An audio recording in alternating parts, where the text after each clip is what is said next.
Jabatan 2023. Perkenalkan, saya Nia Riana, mahasiswa PPD Darjabat 1 LPTK IAIN Pontianak, NIM 23211102222.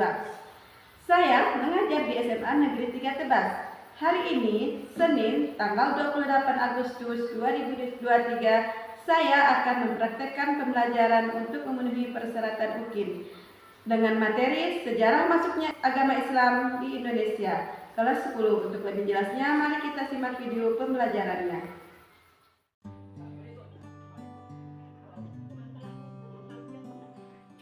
Assalamualaikum warahmatullahi wabarakatuh. Waalaikumsalam warahmatullahi wabarakatuh. Doa dulu. Petibu dulu sakum. Wabillahi hidayah, akhir dasar anak roman doa pelawat ini. Berarti doa tidak. Bismillahirrahmanirrahim. Rabbi sholli sholli wa yassir li amri wa hlul 'uqdatam min lisani yafqahu qawli. Rabbi zidni ilma warzuqni fahman walhamdulillahi rabbil alamin. Apa kabar semuanya? Baik. Ada yang tidak masuk hari ini? Hadir semua. Binasa hadir? Hadir. Oke, alhamdulillah. Hari ini masuk semuanya ya. Sudah bisa dimulai pelajaran hari ini? Nah, hari ini pelajaran tentang sejarah masuknya agama Islam ke Indonesia. Ya, tujuan pembelajaran pada hari ini, peserta didik mampu memahami sejarah masuknya agama Islam ke Indonesia.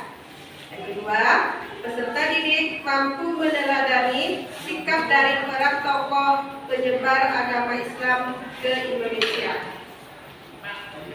Itu tujuan pembelajaran kita pada hari ini. Perhatikan di layar peta konsep. Yang pertama adalah apa? Teori-teori tentang sejarah masuknya Islam ke Indonesia. Yang kedua, mengapa agama Islam mudah diterima di Indonesia? Yang ketiga, bagaimana cara penyebaran agama Islam di Indonesia? Dan yang keempat adalah untuk apa mempelajari sejarah masuknya Islam ke Indonesia. Apa kalian mengetahui kapan mulanya ajaran Islam masuk ke Indonesia? Saya Bu, Islam masuk ke Indonesia pada abad ke-7. Iya, Islam masuk ke Indonesia pada abad ke-7. Ya, Ibu akan membagi kalian menjadi 4 kelompok, ya. Kelompok pertama yaitu kelompok paling ujung, ya. Kelompok pertama, dan ini kelompok kedua, kelompok ketiga, dan kelompok keempat. Coba perhatikan yang ke layar ya. Untuk tugas kelompok pertama, yaitu apa konsep dan teori-teori masuknya agama Islam di Indonesia. Untuk kelompok kedua, mengapa ajaran Islam mudah diterima di Indonesia. Kelompok kedua ya. Kelompok tiga, yaitu tentang bagaimana cara penyebaran agama Islam di Indonesia. Kelompok tiga. Kelompok empat, yaitu untuk apa mempelajari sejarah masuknya Islam ke Indonesia.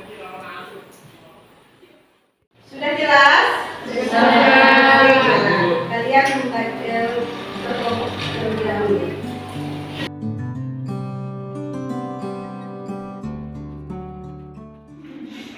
Sebelum Ibu memutar video, Ibu ingin memberikan bahan ajar sebagai referensi kalian untuk berdiskusi.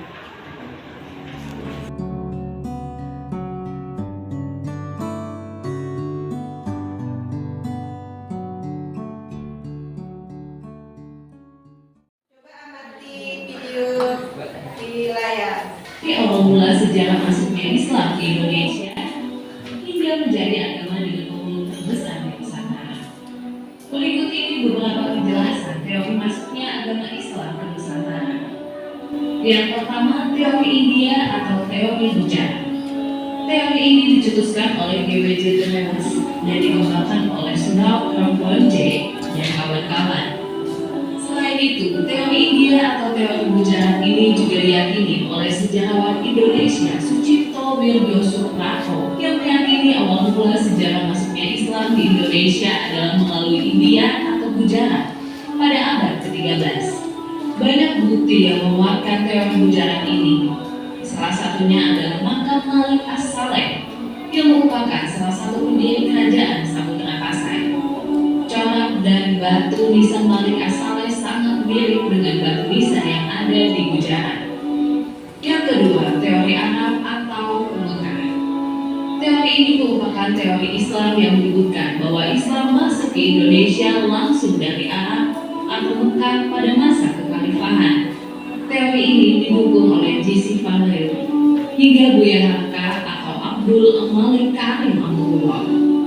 Pada bukunya yang berjudul Sejarah Umat Islam yang terbit pada tahun 1997, Buya Hamka menjelaskan bukti-bukti masuknya agama Islam di Indonesia. Bukti yang dimaksud Buya Hamka ini adalah berupa sumber dari naskah kuno Cina yang menyebutkan bahwa sekelompok bangsa Arab yang bermukim di pesisir barat Pulau Sumatera pada tahun 625 Masehi. Teori ketiga yaitu teori Persia atau Iran. Teori Persia ini didukung oleh Husain Jayadinihar dan Umar Amir Husain. Menurut Jayadinihar, kebudayaan Islam di Nusantara punya banyak kesamaan dengan kebudayaan Islam di Persia. Salah satu contoh kebudayaan Islam di Nusantara yang mirip dengan kebudayaan Islam di Persia adalah kaligrafi yang ada di makam batu nisan di Nusantara. Juga beberapa ritual keagamaan seperti tabot di daerah Bengkulu dan tabuik di daerah Sumatera Barat yang hampir mirip dengan ritual keagamaan di Persia yang diadakan setiap tanggal 10 bulan Muharram. Yang keempat yaitu teori Cina. Teori ini yang menyebutkan bahwa asal mula sejarah masuknya agama Islam ke Indonesia berasal dari Cina. Agama Islam sendiri berkembang di Cina pada masa dinasti Tang 618 sampai 905 Masehi. Islam masuk ke Cina sendiri dibawa oleh panglima Muslim yang bernama Sa'ad bin Waqqas yang berasal dari Madinah pada masa kekhalifahan Utsman bin Affan. Dalam buku Islam di Cina dituliskan oleh Jane Aberley tahun 2004 menyebutkan bahwa relasi antara orang-orang Islam dari Arab dengan orang-orang di Cina terjadi pada tahun 713 Masehi. Masuknya Islam ke Nusantara juga diyakini bersamaan dengan banyaknya migrasi orang-orang Cina Muslim ke Asia Tenggara, terutama wilayah Nusantara, yang kebanyakan memasuki wilayah Sumatera bagian selatan pada tahun 879 Masehi atau abad ke-9 Masehi.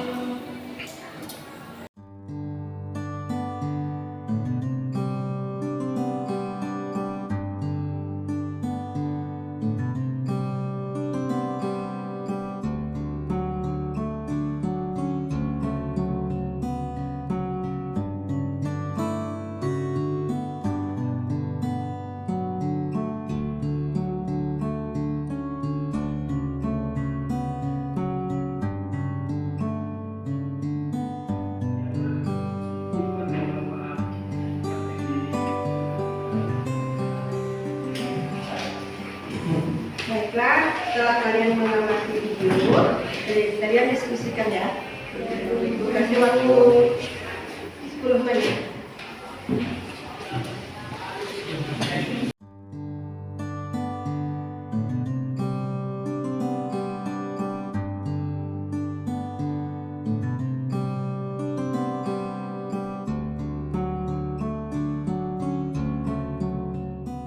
Ya, apakah sudah selesai semuanya? Oke, coba kelompok 1. Coba kelompok 1 presentasi Assalamualaikum warahmatullahi wabarakatuh. Waalaikumsalam warahmatullahi wabarakatuh. Kami akan mempresentasikan hasil mengamati video yang dibukakan di layar tentang teori masuknya agama Islam ke Indonesia. Pertama, teori berjarak. Teori ini dipelopori oleh Sino Hubren. Menurut teori ini, Islam masuk sekitar abad ke-13, dibawa oleh para pedagang Islam Gujarat, India. Bukti teori Gujarat adanya batu nisan Sultan Malik Al-Saleh, Sultan Samudra Pasai yang meninggal tahun 1257 bercorak seperti makam di Gujarat, India. Yang kedua, teori Persia. Teori Persia didukung oleh Hussein Jayadiningrat dan Umar Amir Hussein. Mereka berpendapat bahwa Islam masuk ke Indonesia melalui para pedagang yang berasal dari Persia, bukan dari Gujarat. Teori yang ketiga yaitu teori Arab. Teori ini dipelopori oleh Buya Hamka. Menurut teori ini, pengaruh Islam telah masuk ke Nusantara sekitar abad ke-7 pada masa kekhalifahan dan dibawa langsung oleh pedagang Arab. Bukti teori Mekah. Adanya tulisan naskah kuno Cina dinasti Tang yang menuliskan adanya pemukiman saudagar Arab di wilayah baros pantai barat samudra. Selain itu, di Samudra Pasai, mazhab yang terkenal adalah mazhab Syafi'i. Mazhab ini juga terkenal di Arab dan Mesir pada saat itu. Teori yang keempat yaitu teori Cina. Menurut Sumanto Al-Qutubi, Islam mulai berkembang di Cina pada masa dinasti Tang 618 Masehi, dibawa oleh panglima yang bernama Said bin Waqqas pada masa dinasti Tang di pesisir Cina bagian selatan. Telah terdapat sejumlah pemukiman Muslim. Kebiasaan mereka suka bermigrasi ke Asia Tenggara dan menyebarkan agama Islam. Sekian dari presentasi kelompok kami. Mungkin ada teman-teman yang ingin bertanya. Ingin bertanya? Ke kelompok 1? Ada yang bertanya? Oke, bebas, sebutkan pertanyaannya. Kami dari kelompok 4 ingin bertanya kelompok 1. Tadi dari kelompok 1 tidak menyebutkan bukti yang menguatkan pada teori Cina. Jadi yang ingin kami tanyakan, apa bukti yang menguatkan dari teori Cina tersebut? Ya, pertanyaannya? Pak bisa dijawab? Ya, pada waktu. Baiklah, kami akan menjawab pertanyaan dari kelompok 4. Apa bukti yang menguatkan dari teori Cina tersebut? Jawabannya, teori Cina dikuatkan dengan adanya beberapa bukti di antara Raden Patah atau Raja Demak yang merupakan keturunan Cina. Gelar Raja-Raja Demak yang ditulis menggunakan istilah Cina, misalkan nama Cina Raden Patah adalah Jingbut. Adanya masjid-masjid seperti contohnya Masjid Prasmana, Cheng Hong. Jelas kelompok 4? Jawab. Oke. Ada lagi yang bertanya? Berarti tidak ada yang bertanya, berarti kelompok 1 selesai ya presentasinya. Kita lanjut ke kelompok 2. Oke. Baiklah, kami akan mempresentasikan dari kelompok 2. Topik yang kami cari adalah mengapa agama Islam mudah diterima di Nusantara. Sebelum Islam masuk ke Indonesia, masyarakat pribumi sudah mempunyai keyakinan yang turun-temurun, seperti agama Hindu dan Buddha. Hingga saat ini, agama Islam menjadi agama mayoritas di Indonesia. Yang menjadi faktor penyebab agama Islam mudah diterima sebagai berikut. Yang pertama, penyebaran agama Islam dilakukan dengan jalan damai, tanpa paksaan dan peperangan. Yang kedua, syarat masuk ke agama Islam yang mudah, yaitu hanya dengan mengucapkan kalimat syahadat. Yang ketiga, upacara keagamaan dalam Islam yang dianggap mudah tanpa memerlukan biaya dan pengorbanan yang tinggi. Yang keempat, adanya unsur yang sama antara Islam dengan ajaran sebelumnya, seperti para wali melakukan melakukan pendekatan tata sembahyang. Yang kelima, Islam yang tidak mengenal kasta atau pelapisan sosial, sehingga tiap manusia memiliki kedudukan yang sama di mata Allah Subhanahu wa taala. Sekian diskusi presentasi dari kami. Kepada teman-teman kami persilahkan untuk mengajukan pertanyaan. Ada yang ingin bertanya untuk kelompok 2? Kami dari kelompok 3 ingin bertanya. Coba jelaskan dan sebutkan adanya unsur yang sama antara Islam dengan agama sebelumnya menjadi alasan Islam sudah diterima di Indonesia.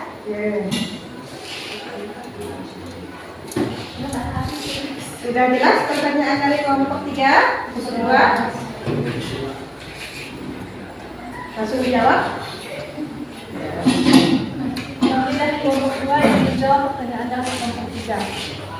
Tokoh ulama Islam masa lalu sangat bijaksana dengan melihat kesamaan unsur dalam beberapa praktik ritual lokal yang diadopsi ke dalam praktik Islam dengan penyesuaian agar sesuai dengan ajaran Islam.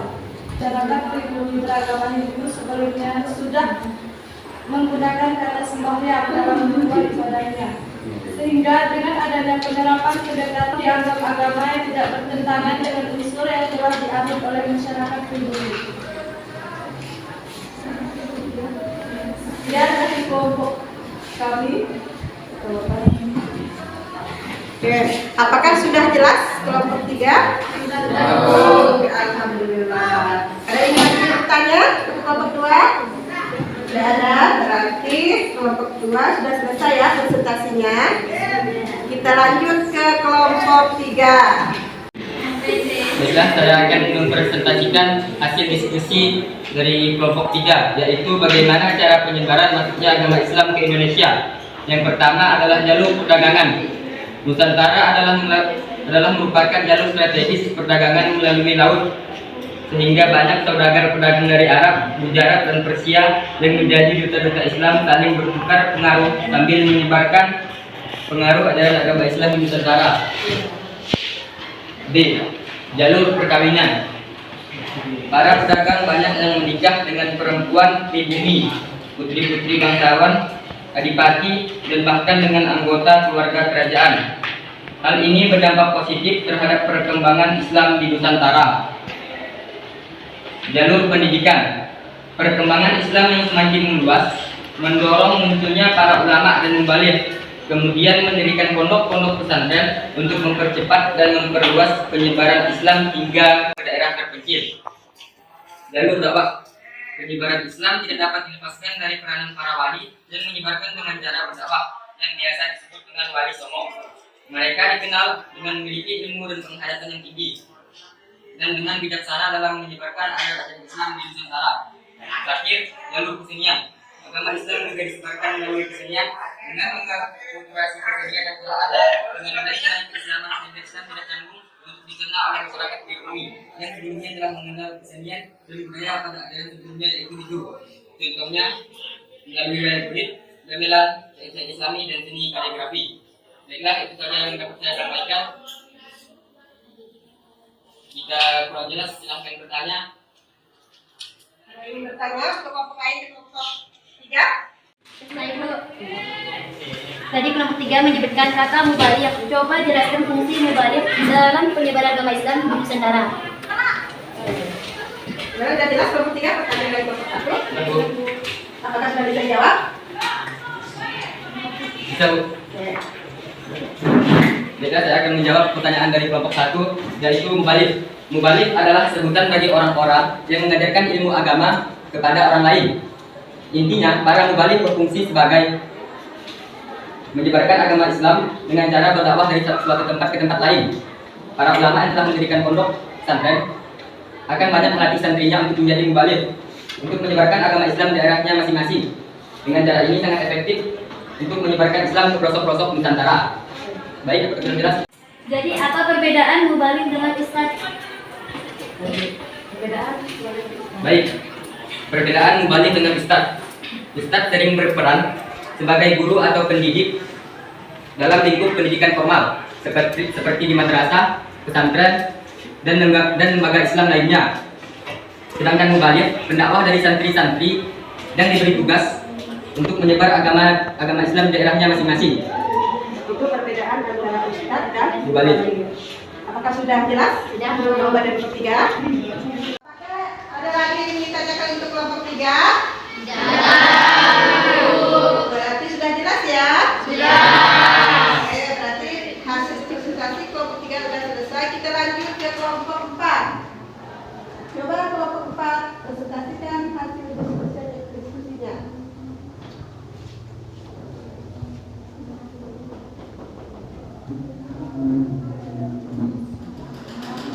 Assalamualaikum warahmatullahi wabarakatuh.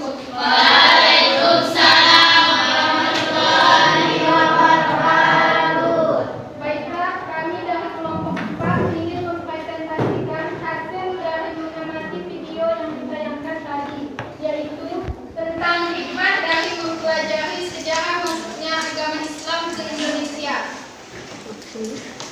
Hikmah yang dapat dipetik dari sejarah masuknya agama Islam ke Indonesia adalah: 1. Dapat mencontoh cara dakwah ulama di masa lalu dalam menyebarkan agama dengan cara damai. Yang kedua, dapat meneladani sikap ulama masa lalu yang gigih belajar dan gemar membaca Al-Quran. Yang ketiga, dapat meneladani sifat ulama masa lalu yang amat dan bijaksana. Yang keempat, dapat mengetahui peninggalan sejarah dan berusaha melestarikannya. Yang kelima, dapat meningkatkan sikap cinta tanah air. Yang keenam, sebagai motivasi dalam menghadapi tentang zaman dan selalu bersikap kreatif. Sekian hasil presentasi kami. Kami persilakan kepada teman-teman yang ingin bertanya. Ini bertanya untuk kelompok 4. Ya Bu, Dan tadi. apa kaitannya hikmah mempelajari sejarah masuknya Islam dapat meningkatkan sikap cinta tanah air? Sudah jelas pertanyaannya? Baiklah, langsung saja kami akan menjawab pertanyaan dari kelompok 2. Sejarah masuknya Islam ke Indonesia menunjukkan bahwa agama ini masuk ke wilayah Indonesia melalui peranan tokoh ulama masa lalu yang mengerti karakter masyarakat Nusantara, yang mencerminkan keberagaman budaya dan etnis yang ada di Indonesia. Dengan memahami sejarah ini, kita diingatkan akan pentingnya menghargai keragaman yang merupakan salah satu pilar penting dalam membangun cinta tanah air, sehingga akan tercipta negara yang aman dan damai. Apakah sudah jelas? Apakah sudah jelas kelompok 2 dan jawaban dari kelompok 4? Sudah. Oke, ada yang ditanyakan lagi untuk kelompok 4? Tidak ada. Tidak ada. Berarti kelompok 4 hasil presentasinya selesai ya? Oke. Dan 4 kelompok sudah mempresentasikan hasil diskusinya masing-masing. Nah, apakah kalian paham dengan materi kita hari ini? Paham. Sebelum kita menyimpulkan, kalian duduk seperti semula. Baiklah, kita akan menyimpulkan pelajaran pada hari ini. Ada yang ingin menyimpulkan pelajaran pada hari ini? Oke, coba Bapak. Baiklah, teman-teman semuanya, saya akan menyimpulkan materi pada hari ini yang telah kita diskusikan bersama-sama. Yang pertama, teori masuknya agama Islam ke Indonesia. Yang pertama, teori Arab. Yang kedua, teori Arab. Yang ketiga, teori Cina. Dan yang keempat, teori Persia. Dari keempat teori ini dapat kita simpulkan bahwa Islam sudah masuk ke Indonesia sejak abad ke-7. Dimulai dengan jalur perdagangan, setelah itu berkembang pesat sehingga abad ke-16 dengan jalur pendidikan, dakwah, dan kesenian hingga ke pelosok Nusantara. Oke, bagus sekali kesimpulan dari Nova. Kita tetap tangan.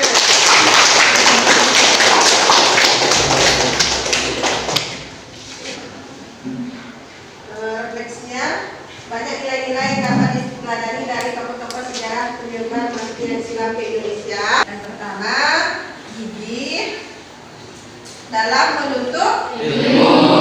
Yang kedua, berdakwah dengan cara yang ketiga, toleransi mengenai perbedaan. Yang keempat, selalu berkaisya. Kelima, sabar dan bijaksana. Yang dapat kita ambil dari pelajaran sejarah. Nah, selanjutnya Ibu akan memberi kalian tes ya.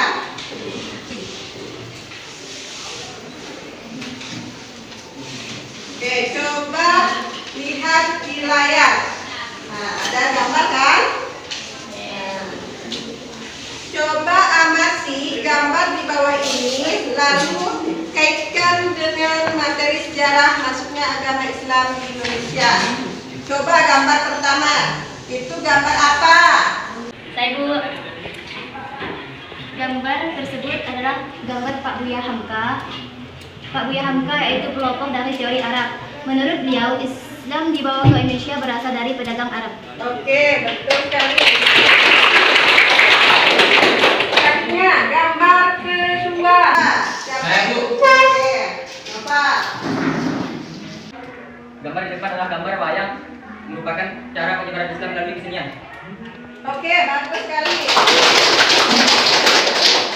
Selanjutnya, gambar ketiga. Siapa yang menjawab? Saya Bu. Oke, Eti. Gambar ketiga merupakan pernikahan. Pernikahan adalah salah satu jalur penyebaran agama Islam di Nusantara. Oleh karena itu banyak para pedagang menikah dengan pribumi, wanita pribumi, putri-putri bangsawan atau adipati serta anggota kerajaan. Oke, baik sekali. Gambar keempat. Siapa yang menjawab gambar keempat? Saya Bu. Coba. Gambar keempat merupakan hikmah dari mempelajari sejarah masuknya Islam dengan cara damai. Oke, baik sekali. Ibu akan memberi kalian tes yang kedua, yaitu secara lisan ya. Nah, yang pertama, sebutkan teori sejarah masuknya ajaran agama Islam ke Indonesia. Siapa yang menjawab? Saya Bu. Apa saja teorinya? Teori sejarah, teori Persia, teori Cina, teori Arab. Oke, bagus sekali. Pertanyaan kedua, mengapa Islam mudah diterima di Nusantara? Siapa yang ingin menjawab? Saya Bu. Penyebaran agama Islam dilakukan dengan jalan damai. Syarat masuknya dalam agama Islam dengan sangat mudah, yaitu hanya dengan mengucapkan 2 kalimat syahadat. Upacara keagamaan dalam Islam sangat mudah tanpa memerlukan biaya dan pengorbanan yang tinggi. Oke, baik, benar sekali. Selanjutnya pertanyaan nomor 3 ya. Bagaimana cara sejarah penyebaran ajaran Islam di Indonesia? Siapa yang ingin menjawab? Saya Bu. Ya, Sri, coba. Cara penyebaran ajaran agama Islam di Indonesia dapat melalui beberapa jalur, yaitu jalur pendidikan, jalur perkawinan, jalur perdagangan, jalur dakwah, dan jalur kesenian. Oke, benar. Pertanyaan yang terakhir, keempat, sebutkan hikmah atau ibrah dari sejarah masuknya ajaran Islam di Indonesia. Siapa yang menjawab? Putri. 1. Gigi dalam menuntut ilmu. 2. Berdakwah dengan cara damai tanpa kekerasan. Iya. 3. Toleransi dan menghargai perbedaan. Iya. 4. Selalu kreatif dan produktif berkarya. 5. Sabar dan bijaksana. Oke,